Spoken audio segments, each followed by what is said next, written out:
So say, for example, if it's Fox, Castle, a bunch of picks for Giannis, what do you say? No.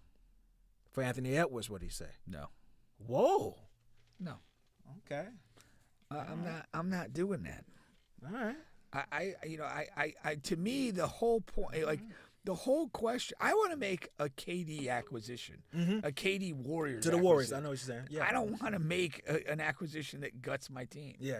And again, I'm not going to trade away young pieces. Yeah. What's intriguing to me, the Spurs untouchables are Wemby, Castle, Fox. Well, I can tell you this right now. Castle is on the table for Giannis. That has to be. Yeah.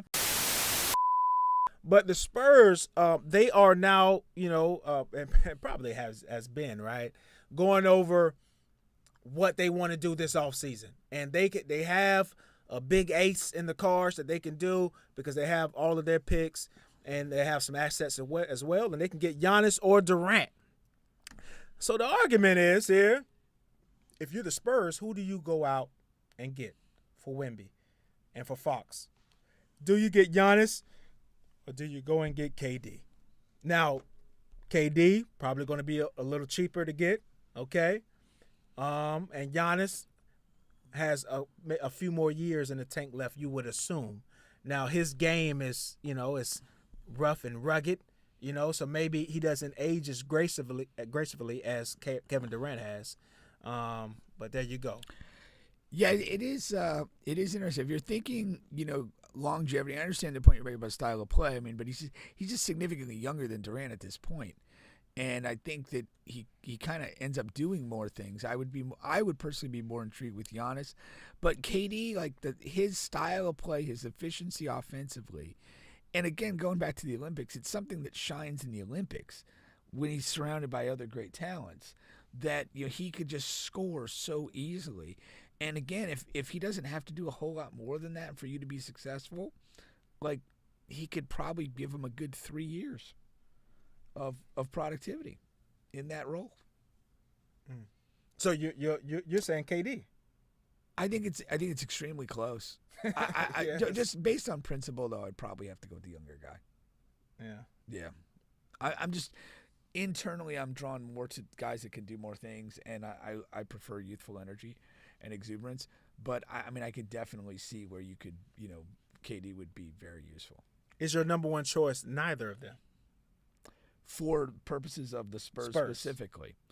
I'm not going to come off the idea that I think the Spurs getting a young, like close to Wemby age, and Ant was the first guy that I had brought up. I love that concept of just having these two guys that are super young, and Fox isn't that much older. He's kind of between. He's probably between like Giannis and Ant-Man age-wise. So I would be. To me, I favor going younger. I just honestly do, and so I'd be more inclined to take Ant. And I said a while ago that he should try to get the hell out of Minnesota. So. And this is something that I literally just saw on a podcast. There was there's a former GM, and there was this guy he's with Bill Simmons a lot. It wasn't Bill Simmons, but anyway, there's a former GM and a guy who was on with Bill Simmons like a ton. And basically, what they were saying was, and they touched this topic, but just in general speaking, with the NBA and where we're headed, NBA the draft picks are not being considered as a treasure as they once were, right? As far as trade pieces, because as the years go, we see more and more top draft picks flame out.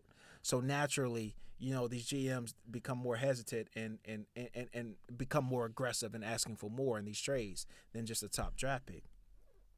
My point to bringing that up is, I think even for Giannis and especially for like younger talent like Anthony Edwards or someone like that, you're going to have to give up more. And the Spurs have like a good amount of draft picks, and they have Castle. But my point to bring that up is I think they would have to give up Fox too. Maybe for Giannis, but especially for a guy like if Anthony Edwards or whoever else on that same level in age. You know what I mean? Yeah. And that made sense to me. From a guy who's been a 76ers fan who's been spurned by a ton of top draft picks, I'm like, yeah, I don't fucking care either. You know what I mean? Like this number 3 pick, like I don't even know who to take. They all might flop at number 3, right? So, so if you give, and it's not like, and the Spurs once they trade their draft picks, they're not even whatever. They're bad now. But you're going to project them to be a playoff team and hopefully a playoff championship team. Well, yeah, so those picks are going to be in the 20s anyhow. Yeah, if they're making a move of this level, you know what I mean? You're doing it to be a contending team, so you're not going to be giving away lottery picks at that point. Right. So so I think so I think for that Fox will be on the table. Now, just for this, speaking about KD or Giannis. But I'll revisit it and say, like, if Fox has to be on the table, then I think you walk away from these deals. Oh, you say you walk away? Yeah. No. I'm talking about for younger guys like Ant. Yeah. So I'm saying again. So say for example, if it's Fox, Castle, a bunch of picks for Giannis, what do you say? No. For Anthony Edwards, what do you say? No. Whoa. No. Okay.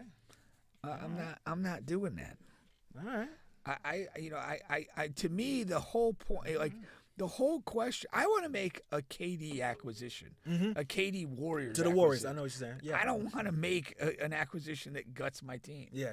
And again, I'm not going to trade away young pieces. Yeah. What's intriguing to me, the Spurs untouchables are Wemby, Castle, Fox. Oh, you think no? Well, I can tell you this right now. Castle is on the table for Giannis. That has to be. Yeah. You know what I mean? Now, Fox doesn't have to be. That's something that I'm just thinking is, I could be 1,000% wrong on that. But Castle he's on the table.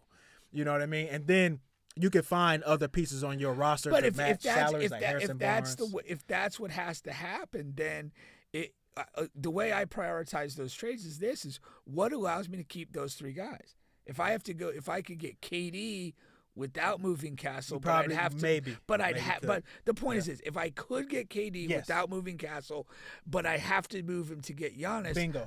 I'm taking KD. Okay, all right, we're getting somewhere. Yeah, I mean, it's value to me. I like those foundational pieces.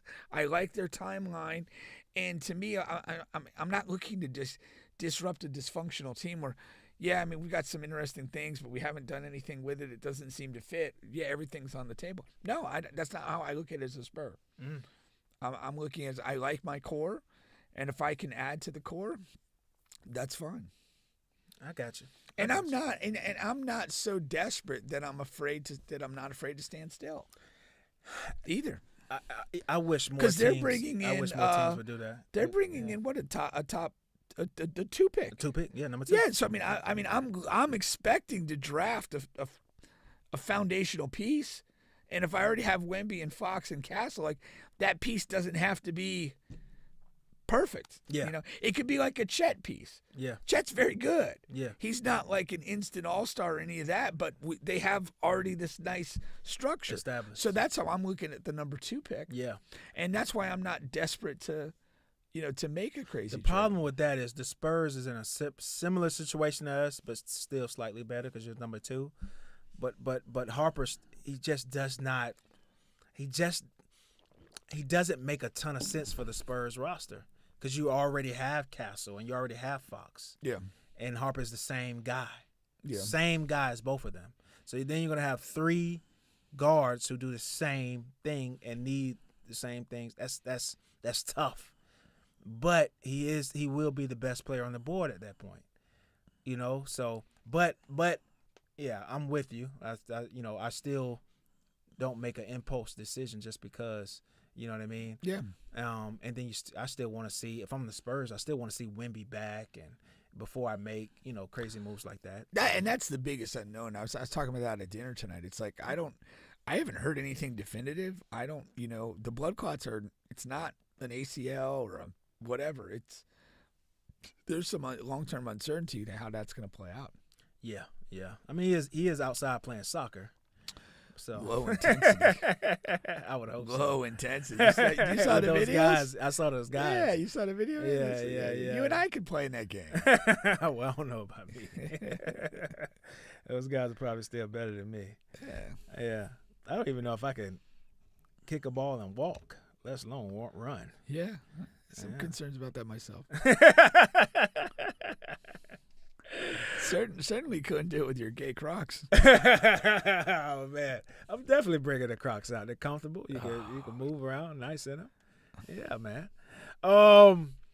Let's move it along here. We're gonna circle back around the basketball in Minnesota and OKC as they're currently playing. Okay. So let's do this. I have a couple of crazy stories in the news. Then I'll get to my crazy story. Then we'll circle back to OKC and those guys.